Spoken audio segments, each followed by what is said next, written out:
when you treat her right and she still leaves. He did everything right.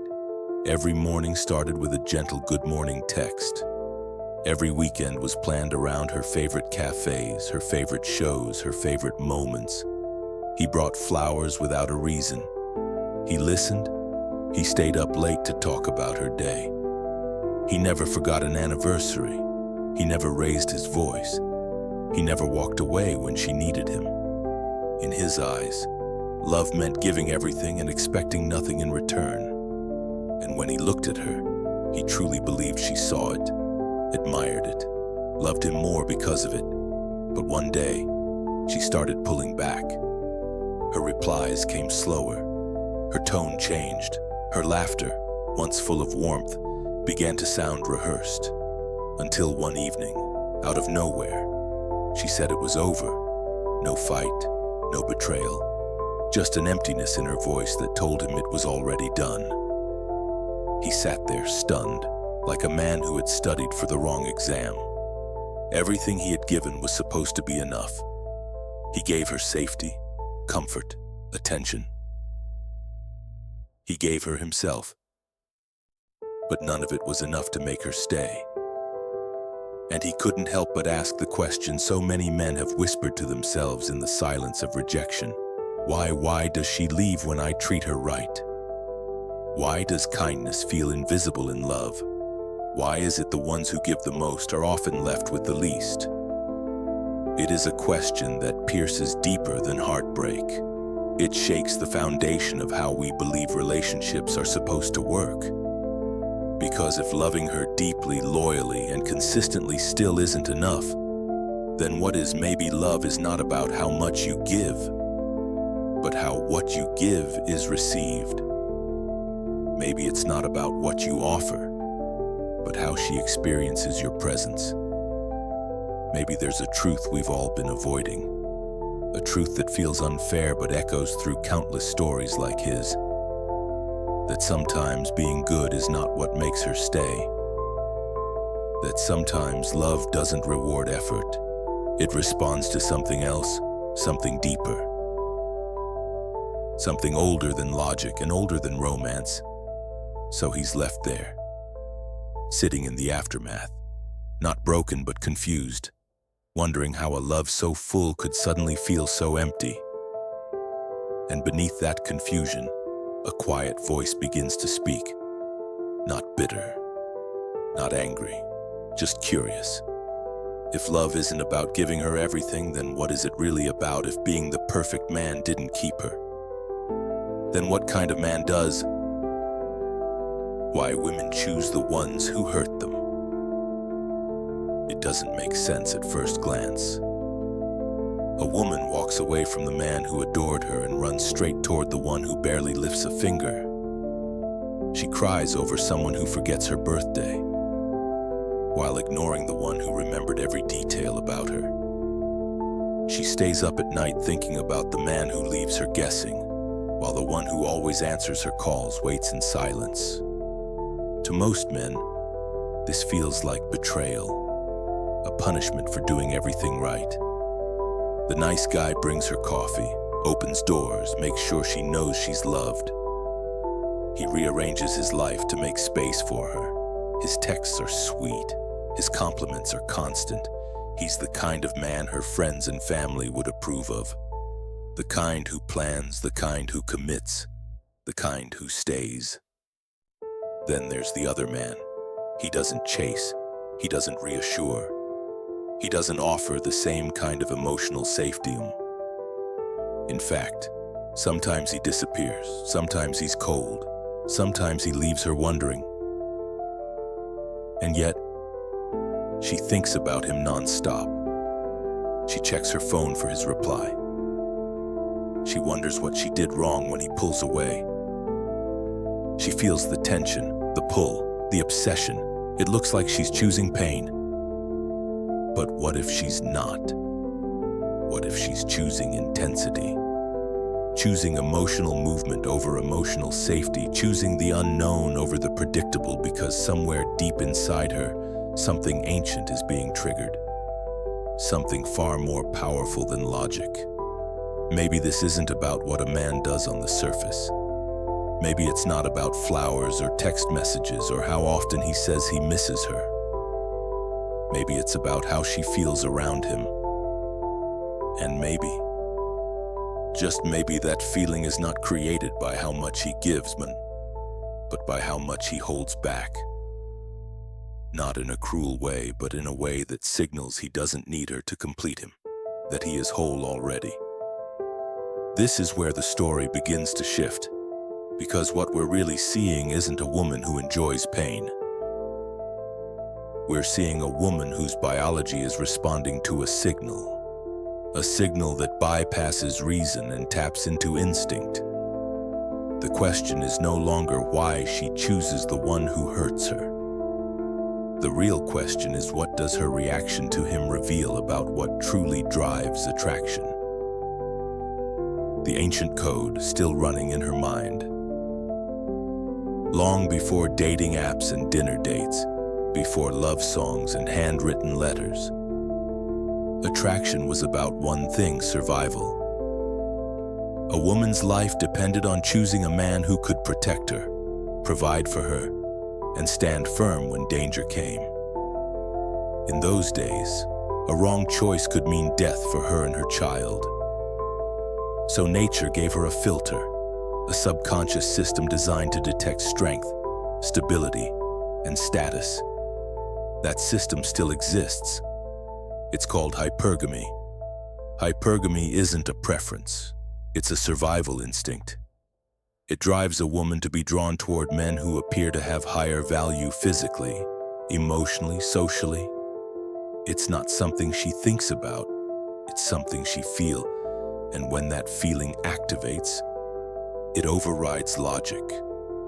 That's why a woman might drift away from a man who's always there and feel butterflies for someone who keeps her guessing. Her mind knows who's better for her, but her biology has already made the choice. This is why men who seem too available, too predictable, too accommodating often lose her interest without even realizing it.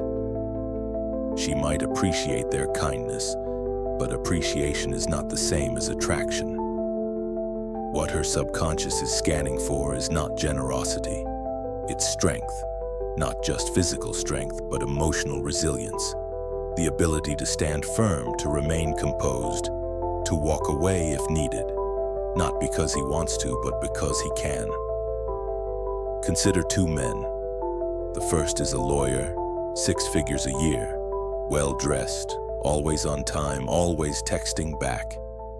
He tells her how beautiful she is, asks what she wants to do, and never misses a moment to remind her how lucky he is. But the moment she pulls back, he panics. He over-explains. He apologizes for things he didn't do. He makes her the center of his world. And without realizing it, he shrinks in front of her. Now meet the second man. He's a bartender, small apartment, no luxury car, but he has something else, a calm presence, a quiet confidence. When she jokes, he teases back. When she cancels, he shrugs and moves on. He doesn't chase her attention, but when he's with her, he's fully present. He never begs, he never clings, he doesn't try to impress her. He just is. Guess which man she thinks about more? Guess which one makes her feel the tension, the curiosity, the pull? It's not because he's richer or more successful. It's because his presence communicates value. Not the kind you measure in numbers, but the kind you feel when someone knows who they are and doesn't need approval to confirm it. The truth that most men never hear is this: a woman doesn't love you because of what you give her. She loves the way she feels when she's around you. And those feelings are shaped not by your gifts, but by your energy. Not by your money, but by your posture. Not by your words, but by your frame. It's not money, it's how you make her feel. Men are taught to chase status, to build wealth, improve their looks, climb the ladder. And while those things have value, they are not what truly captures a woman's heart. Not in the long run, because deep down, a woman isn't scanning your income or your six-pack. She's scanning your energy, your emotional posture. The subtle signals you send about how you see yourself and how much power she has over your world. Sexual market value, or SMV, is often misunderstood. Most men think it's about assets, a job title, a body that turns heads, a car that sparks envy. But women aren't machines that calculate attraction based on numbers. They're emotional creatures responding to presence. What matters is not how rich you are, but how rich your energy feels when you walk into a room. Do you move like someone who needs approval, or someone who already approves of himself? She notices when your texts are long, overly sweet, filled with emojis and explanations. She notices when you reply within seconds, even if she took hours. She notices when every plan you suggest is open-ended, waiting for her preference. She may not say it, but she feels it, and that feeling slowly chips away at desire.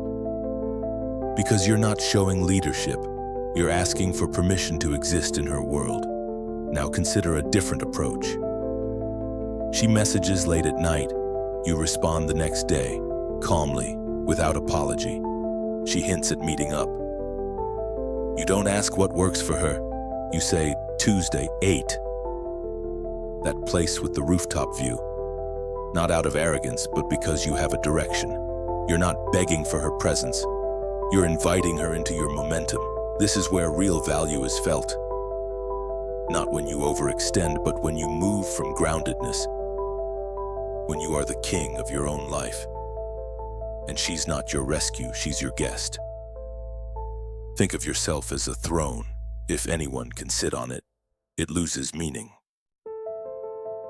But when it's reserved, when it demands presence, posture, and intention, it becomes something to be earned. That's what women feel. Not how much you spend, but how you carry yourself. Not what you give her, but how you make her feel about herself when she's around you. She wants to feel chosen, not worshipped, desired, not possessed. And that feeling doesn't come from money. It comes from the man behind it. Uncertainty is the most addictive drug. There's a reason why casinos don't pay out every time. If they did, people would get bored. What keeps gamblers coming back is the not knowing, the possibility of a win, the tension before the spin. It's called intermittent reinforcement reward given at unpredictable intervals. And it is one of the most powerful psychological hooks in the human brain. This same principle applies to attraction, especially for women. When she knows exactly what you'll say, how you'll respond when you'll call, her mind stops investing and there's no suspense and no spark, no story. But when you create space, when your energy is not constantly available, when your responses are unexpected but intentional, something else happens. Her imagination takes over. Picture two men. The first one texts her every morning with a novel of how much he misses her. Heart emojis, sweet nicknames, double texts when she doesn't reply. She might smile, she might appreciate it, but eventually it fades into background noise. Predictable, safe, easy to ignore. Now picture the second man. He texts one sentence, no fluff, no chasing, just drinks at 7, up to you. Then nothing, no follow-up, no question mark, no emoji. And her brain starts working overtime. And what does he mean? Is he interested? Why didn't he ask again? Is he with someone else? Should I go in the silence he leaves? Her mind begins to fill the space, and in doing so, she invests. Emotionally, mentally.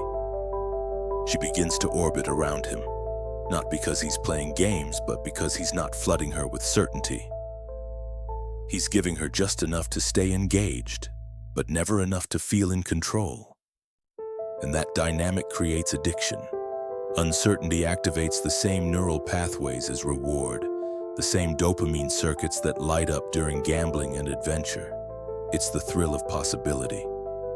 And the deeper truth is this: it's not always about how much she likes you, but about how much she wants to find out if you like her.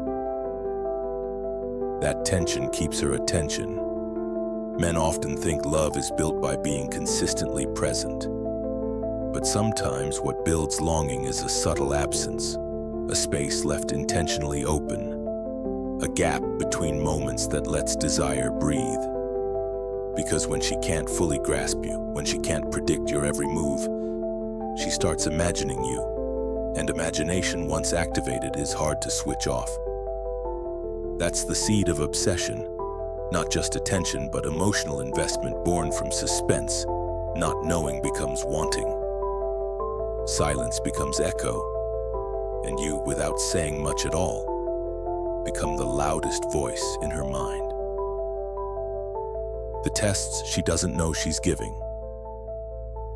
She doesn't announce them, she doesn't plan them, but they happen, quietly, naturally, instinctively. Women test men not to manipulate, but to measure. These are called interest tests, and most of the time, even she doesn't realize she's giving them. It's not about playing games. It's about her subconscious seeking answers to a question she can't quite articulate. Is this man strong enough to lead? Can he hold his ground when things aren't perfect? These tests don't look like challenges, they look like moments. She might mention her ex in passing. She might cancel plans at the last minute. She might suddenly act cold or disinterested. Not because she wants to hurt you, but because she wants to feel what you'll do when your emotional footing is shaken. She needs to know what happens when the ground moves beneath your feet. Most men fail these tests without even realizing a test was given. He hears her talk about her ex and immediately becomes jealous or competitive. He tries to convince her he's better. She cancels plans and he scrambles to reschedule, desperate to prove he still cares. She acts distant and he starts over-texting, asking if something's wrong, trying to fix a problem she hasn't even named. Every reaction, though well-intended, sends the same message: I'm afraid of losing you. And that's the problem. Because fear communicates weakness. Not in character, but in value. A man who panics when she pulls away is telling her something: she is more important than his center, that she can shake him, that he needs her to feel stable, and while a part of her might feel flattered, a deeper part loses respect. Because what she was really hoping to find was someone unshakable. Now imagine a different response. She mentions another guy. He nods, maybe even agrees that the guy sounds cool. No insecurity, no reaction. She cancels plans. He says, no worries. I've got a full night anyway. She grows cold. He mirrors her tone calmly. Without bitterness, he doesn't chase the warmth. He lets her come back to it. In every moment, he holds his frame, solid, grounded, unbothered. It's not about playing it cool. It's about being cool, internally, genuinely, because you know your value doesn't shift based on someone else's behavior. And that's what pulls her in. That's what makes her take notice. She's not looking for perfection. She's looking for foundation.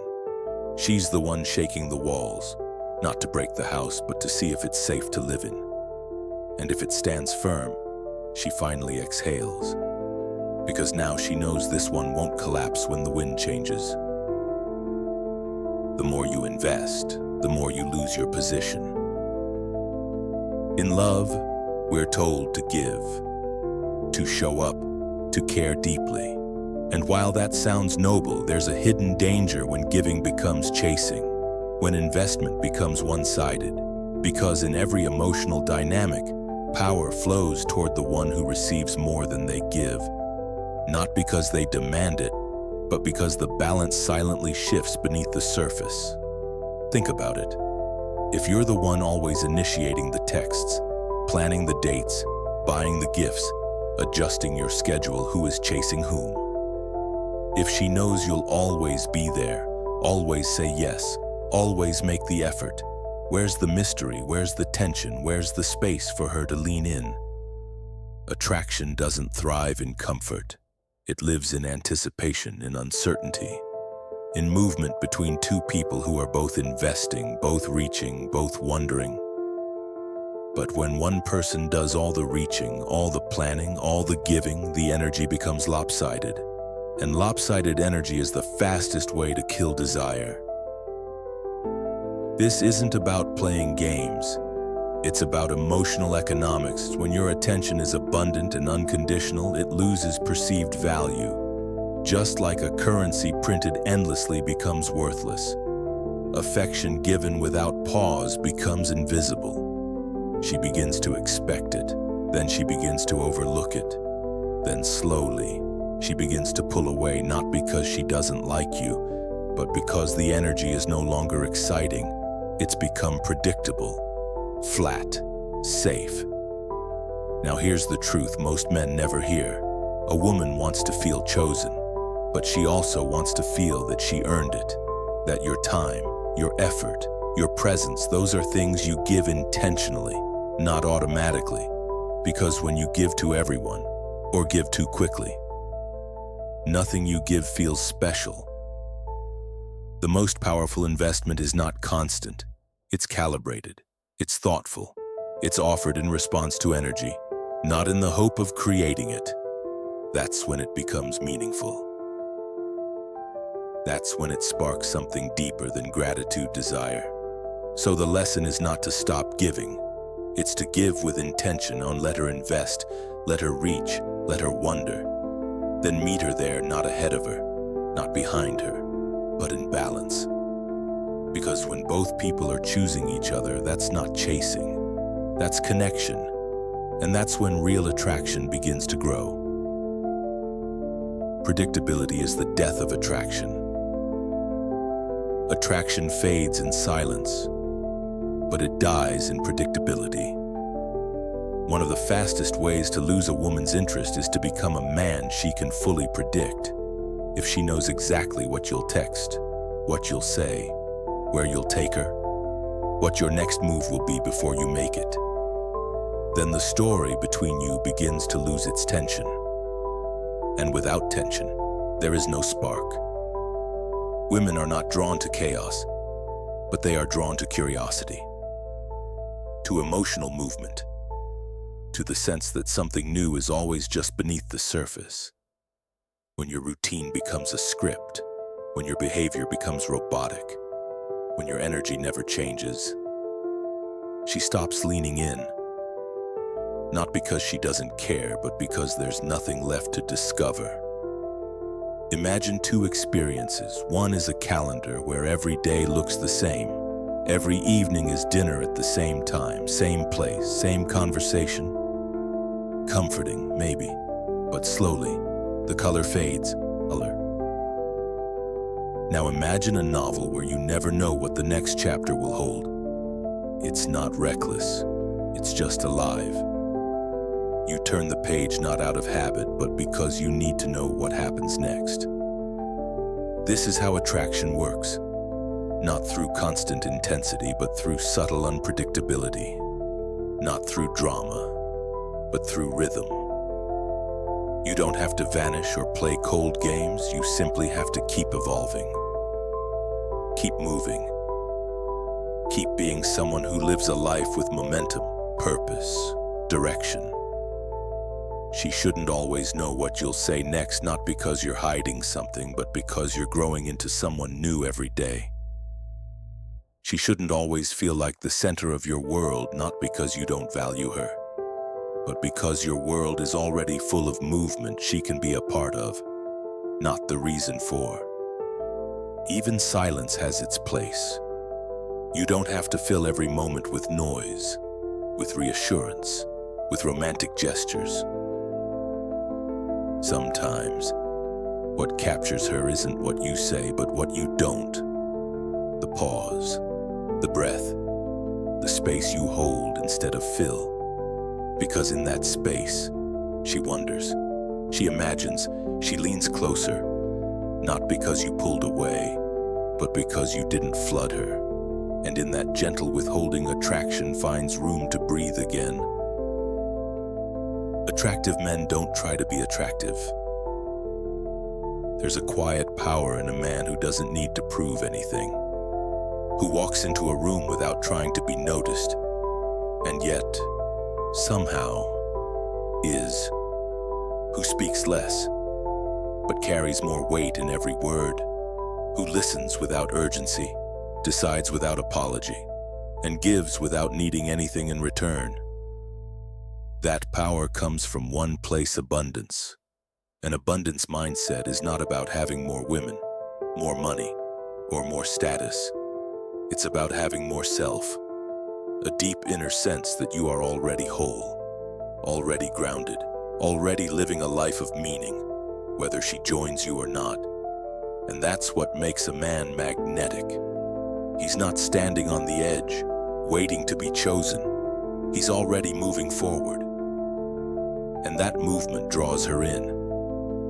Most men try to gain attraction by showing value. They list accomplishments. They play roles. They adjust themselves to match her expectations. But a man of real value doesn't do any of that.